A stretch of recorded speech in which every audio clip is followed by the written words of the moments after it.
Magandang araw mga ka-farmers. Welcome sa aking YouTube channel. This is Rapboy Farm Vlog. So bali sa video na to mga ka-farmers ay babahagi ko lang yung gamit ko na herbicide para sa damo. Kasi may mga nagtatanong sa akin kung ano daw yung gamit ko na herbicide sa aking talungan na in-spray ko sa damo. So ito yung gamit ko mga ka-farmers. So ayan, tick-borne herbicide, contact herbicide siya mga ka-farmers, no? So hinahaloan ko to ng ammonium sulfate na abono. So tapos na ako nag-spray. So ayan.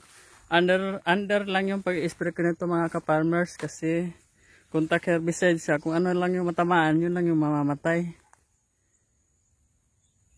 So itong talong na to mga ka-farmers ay halos wala tong abono kasi sobrang busy. Hindi ko na kayang maabunuhan dahil yung talong ko kasi na bago yung inuuna ko. Talagang inaalagaan ko ng gusto yun. So dito, hindi na masyadong naabunuhan na isprehan to.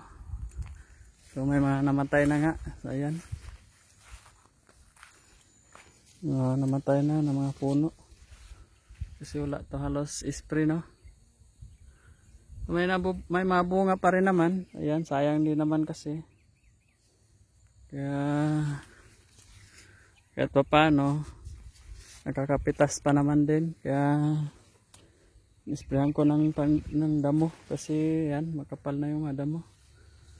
Dami ng mga patay. Yan, naninilaw na. So yun lang mga ka-farmers, no? Sana nakatulong ako sa mga baguhan.